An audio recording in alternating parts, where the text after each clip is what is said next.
Assalamualaikum warahmatullahi wabarakatuh. Kembali lagi dengan saya di channel Babat Nusantara. Kali ini saya akan membawakan cerita tentang Tribhuwana Wijaya Tunggadewi, Raja ketiga Majapahit. Tribhuwana Wijaya Tunggadewi adalah penguasa ketiga Majapahit yang memerintah tahun 1328 hingga 1351. Dari Prasasti Singasari dan Piagam Berumbung tahun 1351 diketahui gelar abhisekanya ialah Sri Tribhuwana Tunggadewi Maharajasa Jaya Wisnuwardhani. Nama asli Tribhuwana Wijaya Tunggadewi adalah Dyah-Gitarja. Ia merupakan putri Raden Wijaya dan Gayatri. Memiliki adik kandung bernama Dyahwijat dan kakak tiri bernama Jayanegara. Wafatnya Jayanegara menimbulkan polemik yang cukup rumit karena beliau belum memiliki keturunan. Sesuai catatan sejarah, sejak kematian Jayanegara, dibutuhkan waktu selama setahun untuk menunjuk siapa yang berhak menjadi Ratu Majapahit.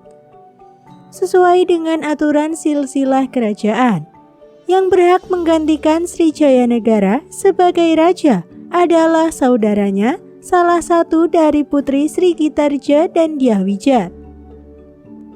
Sebelum pilihan dijatuhkan ke salah satunya, kekuasaan masih dipegang di tangan Ratu Gayatri, istri mendiang Raden Wijaya atau Raja Majapahit yang pertama. Hal ini karena adanya potensi konflik yang dianalisis oleh Gajah Mada apabila penunjukan kekuasaan dilakukan secara tergesa-gesa. Analisis Gajah Mada berpusat pada kenyataan bahwa pengganti Sri Jayanegara sebagai Raja Majapahit adalah seorang perempuan. Menilik pada sejarah, sebetulnya tidak menjadi masalah seorang perempuan menjadi raja. Bukti nyatanya adalah Putri Sima yang berhasil menegakkan kerajaan walaupun dia seorang perempuan. Walaupun demikian, Gajah Mada penyamarataan kondisi antara Putri Sima dengan dua orang putri yang sama-sama berpotensi menggantikan Sri Jayanegara sebagai Ratu Majapahit. Gajah Mada berkesimpulan bahwa memang tidak masalah seorang perempuan menjadi raja asalkan didampingi oleh figur yang kuat. Figur yang kuat ini berasal dari laki-laki yang nantinya mendampingi mereka sebagai suami. Keluarga kerajaan telah memilih para ksatria sebagai pendamping kedua putri tersebut. Sri Gitarja dijodohkan dengan Raden Cakradara, sedangkan Dyahwijat dijodohkan dengan Raden Kudamerta. Keduanya adalah penguasa-penguasa wilayah setingkat kabupaten yang menjadi bagian dari Majapahit. Bersamaan dengan wafatnya Raja Sri Jayanegara, kedua putri kerajaan tersebut juga dinikahkan dengan pasangannya. Dan atas saran Gajah Mada, akhirnya Ratu Gayatri menunjuk kedua putrinya untuk memimpin Majapahit. Menurut Negara Kertagama Pupuh 49, Tribhuwana naik takhta atas perintah ibunya yaitu Gayatri tahun 1329 menggantikan Jayanegara yang tidak punya keturunan. Tahun 1328 yaitu 1 tahun setelah meninggalnya Prabu Jayanegara. Negara Kertagama seolah memberitakan kalau tahta Jayanegara diwarisi Gayatri karena ibu tirinya itu adalah putri Kertanegara. Mengingat Gayatri adalah putri bungsu, kemungkinan saat itu istri-istri Raden Wijaya yang lain sudah meninggal semua. Karena Gayatri telah menjadi pendeta, maka pemerintahannya pun diwakili oleh Tribhuwana Tunggadewi. Menurut para raton, Jayanegara merasa takut tahtanya terancam, sehingga ia melarang kedua adiknya untuk menikah. Pada masa pemerintahan Jayanegara 1309 hingga 1328, Tribuana Tunggadewi diangkat sebagai penguasa bawahan di Jiwana bergelar Bre Kahuripan. Suami Tribuana bernama Cakradara yang bergelar Kertawardhana Bre Tumapel. Pada Piagam Trowulan tahun 1358 dikatakan bahwa Kertawardhana adalah keturunan Raja Wisnuwardhana di Singasari. Dari perkawinan itu lahir Dyah Hayamuruk dan Dyah Nertaja. Hayamuruk kemudian diangkat sebagai Yuwaraja bergelar Bre Kahuripan atau Bre Jiwana, sedangkan Dyah Nertaja sebagai Bre Pajang. Masa pemerintahan Tribuana. Nama-nama pejabat pemerintahan Majapahit pada zaman pemerintahan Raja Kertarajasa sesuai Piagam Brumbung tahun 1329. Mahamentri Katrini, Rakian Menteri Hino, Dyah Anarjaya, Rakian Menteri Halu, Dyah Mano, Rakian Menteri Sirikan, Dyah Lohak, Sang Pancawilwatika, Rakian Patih Majapahit, Pukrewas, Rakian Demung, Putan Paroang, Rakian Kanuruhan, Publen, Rakian Rangga, Puroda, dan Rakian Tumenggung, Puwayu. Pemerintahan Tribuana terkenal sebagai masa perluasan wilayah Majapahit ke segala arah sebagai pelaksanaan Sumpah Palapa dari Patih Gajah Mada. Tahun 1343, Majapahit mengalahkan Raja Kerajaan Bedahulu atau Bali tahun 1347. Aditya Warman yang masih keturunan Melayu dikirim untuk menaklukkan sisa-sisa Kerajaan Sriwijaya dan Kerajaan Melayu. Aditya Warman kemudian menjadi Uparaja atau Raja Bawahan Majapahit di wilayah Sumatera. Perluasan Majapahit dilanjutkan pada masa pemerintahan Hayamuruk di mana wilayahnya hingga mencapai Lamuri di ujung barat sampai Wanin di ujung timur. Pada masa awal pemerintahan Tribuana Wijaya Tunggadewi yang menjadi Patih Amangkubumi adalah Aryathadah. Pada tahun Saka 1251, Aryathadah sakit dan merasa sudah tidak mampu lagi mengemban tugas sebagai Patih Amangkubumi. Aryathadah kemudian mohon kepada Sang Ratu agar membebaskannya dari jabatannya tersebut. Namun, permintaan tersebut masih ditolak karena belum menemukan orang yang tepat untuk menggantikan kedudukan tersebut. Aryathadah merasa bahwa orang yang tepat untuk menggantikan kedudukannya sebagai Patih Amangkubumi adalah Gajah Mada karena jasa-jasanya terhadap Prabu Jayanegara dan penobatan Tribuana Wijaya Tunggadewi sebagai Ratu Majapahit. Aryathadah kemudian mendekati Gajah Mada untuk maksud tersebut. Namun Gajah Mada masih enggan menerima tawaran tersebut. Setelah didesak terus-menerus, akhirnya Gajah Mada menerima tawaran tersebut. Sepulang dari menumpas pemberontakan di Sadeng, dari peristiwa tersebut dapat kita ketahui bagaimana hati-hatinya Gajah Mada mengambil sikap terhadap orang lain. Gajah Mada tidak ingin mengambil kedudukan orang lain, namun mengharapkan kerelaan dari orang yang menduduki jabatan tersebut karena dengan kerelaan tersebut diharapkan kerjasama dirinya dengan pejabat yang lama, yaitu Aryathadah akan berjalan dengan baik. Peristiwa penting pada masa pemerintahan Tribuana Wijaya Tunggadewi. Yang pertama, pemberontakan Sadeng. Pada tahun 1331, terjadi pemberontakan di daerah Sadeng dan Keta. Gajah Mada mempunyai cita-cita untuk menundukkan Sadeng terlebih dahulu sebelum menerima jabatan sebagai Patih Amangkubumi.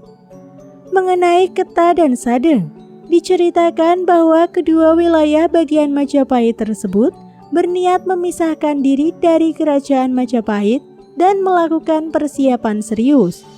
Di antaranya adalah melakukan perekrutan besar-besaran terhadap warga sipil untuk dididik keprajuritan di tengah hutan alas larang. Tujuannya adalah memperkuat angkatan perang kedua wilayah tersebut yang pada akhirnya akan dibenturkan terhadap kekuatan perang Majapahit. Pada saat itu, Majapahit juga menjalin hubungan dengan Kerajaan Swarnabumi di Pulau Sumatera. Kedatangan Raja Swarnabumi, yaitu Aditya Warman, ke Majapahit digambarkan menggunakan kapal perang berukuran besar yang belum ada tandingannya dari Kesatuan Pasukan Laut Majapahit. Aditya Warman sendiri adalah saudara sepupu mendiang Prabu Srijayanegara, sekaligus sahabat yang cukup dekat dengan Gajah Mada.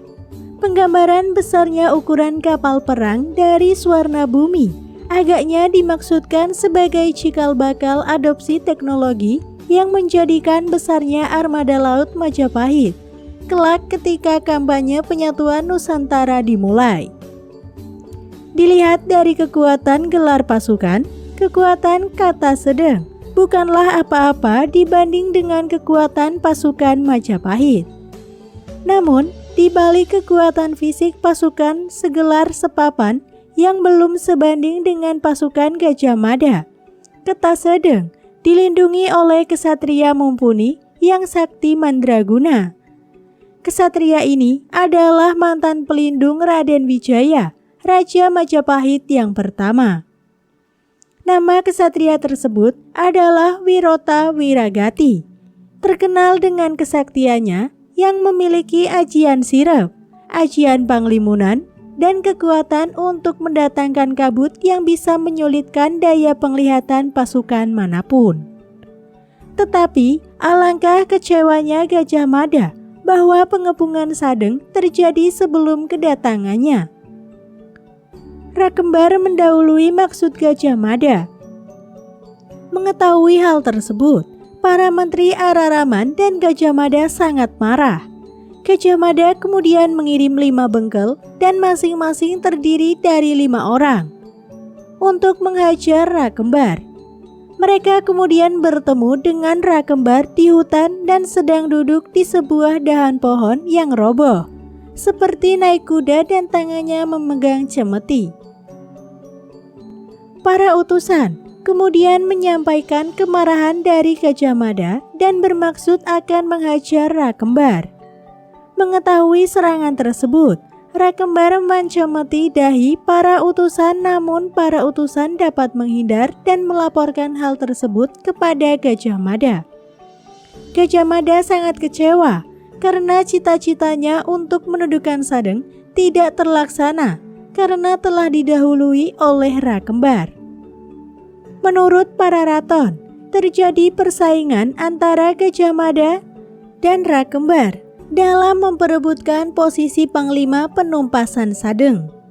Maka, Tribuana pun berangkat sendiri sebagai Panglima menyerang Sadeng, didampingi sepupunya Aditya Warman.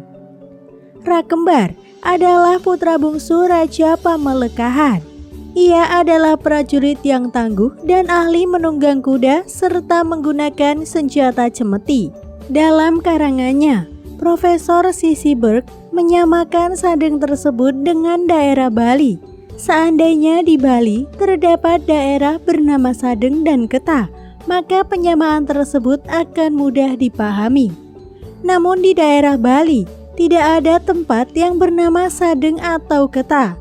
Profesor Sisiberg beranggapan bahwa kata Sadeng adalah kata Wangsalan yang maksudnya Bali. Kata Sadeng berasal dari kata Sadeng yang artinya lain atau beda.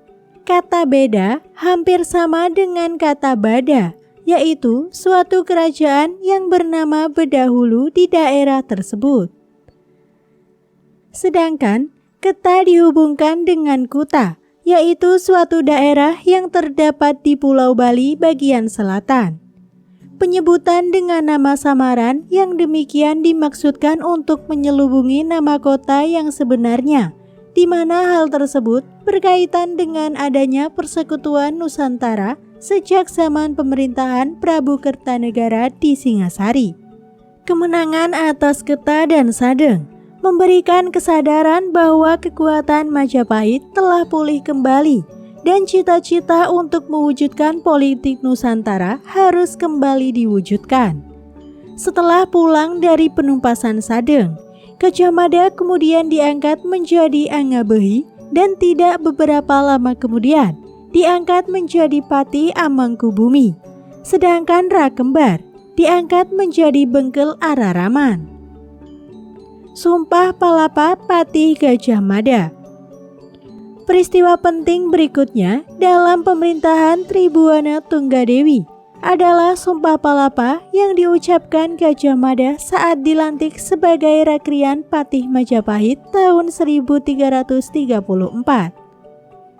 Program politik Gajah Mada pada hakikatnya adalah kelanjutan gagasan Nusantara pada zaman pemerintahan Prabu Kertanegara, sehingga lebih tepat disebut gagasan Nusantara II, yaitu usaha untuk menyatukan kembali negara-negara di seberang lautan yang lepas kembali pada masa pemerintahan Prabu Kertarajasa. Jayanegara ditambah dengan negara-negara Nusantara lainnya. Oleh karena luasnya program Nusantara II ini, banyak para menteri yang tidak bisa memahami bahkan malah mengejek, sehingga untuk mewujudkan gagasannya tersebut, maka perintah-perintah tersebut harus disingkirkan terlebih dahulu. Demikianlah akhirnya terjadi perubahan susunan menteri secara besar-besaran pada masa awal kepemimpinan Patih Gajah Mada dalam pemerintahan. Wilayah Kerajaan Majapahit sebelum tahun 1334 hanya meliputi Jawa Timur dan Jawa Tengah. Dari Kitab Negara Kertagama diketahui pelaksanaan program politik Nusantara dimulai dengan penyerangan terhadap Pulau Bali. Serangan tersebut terjadi pada tahun Saka 1265 atau tahun 1343 Masehi. Wafatnya Tribuana Tunggadewi. Tribuana Wijaya Tunggadewi diperkirakan turun tahta tahun 1351 sesudah mengeluarkan prasasti Singasari. Ia kemudian kembali menjadi Brekauripan yang tergabung dalam Sabta Prabu, yaitu semacam Dewan Pertimbangan Agung yang beranggotakan keluarga raja. Adapun yang menjadi Raja Majapahit selanjutnya adalah putranya, yaitu Hayam Wuruk. Tidak diketahui dengan pasti kapan tahun kematian Tribuana. Para raton hanya memberitakan Brekauripan tersebut meninggal dunia setelah pengangkatan Gajah Enggon sebagai patih tahun 1371. Menurut para raton, Tribuana Tunggadewi didarmakan dalam Candi Pantapura yang terletak di Desa Panggih dan di Candi Rambi di sebelah barat daya Mojokerto, yang diwujudkan sebagai Parwati, sedangkan suaminya, yaitu Kertawardhana Bretumapel, meninggal tahun 1386 dan didarmakan di Candi Sarwa Jayapura yang terletak di Desa Japan. Silsilah dan biografi Tribuana Tunggadewi, penguasa wanita di Majapahit. Ada beberapa raja yang memerintah kerajaan Majapahit. Raja pertama sekaligus yang mendirikan kerajaan Majapahit adalah Raden Ramawijaya, yang kemudian disusul oleh anaknya yang bernama Jayanegara sebagai raja kedua Majapahit. Setelah Jayanegara, tahta kerajaan Majapahit dipegang oleh adik Jayanegara, yaitu Tribuana Tunggadewi. Tribuana Tunggadewi adalah adik Jayanegara namun beda ibu. Jayanegara tidak memiliki anak laki-laki, sehingga yang menjadi penerusnya adalah adik perempuannya yang beda ibu, yaitu Tribuana Tunggadewi, yang termasuk raja yang berhasil memulai masa kejayaan kerajaan Majapahit. Kehidupan politik kerajaan Majapahit masa Tribuana Tunggadewi ini cukup bagus dan stabil. Bahkan, Kerajaan Majapahit mulai melakukan perluasan daerah kekuasaan dengan dipimpin oleh Mahapati Gajah Mada dengan Sumpah Palapanya. Meski pada masa kepemimpinannya masih ada pemberontakan di Majapahit, namun dengan adanya Mahapati Gajah Mada, pemberontakan tersebut berhasil ditumpas dengan gemilang. Demikianlah cerita yang dapat saya sampaikan. Kurang lebihnya mohon maaf. Tetap dukung channel kami dengan cara klik like, komen, dan subscribe. Wassalamualaikum warahmatullahi wabarakatuh.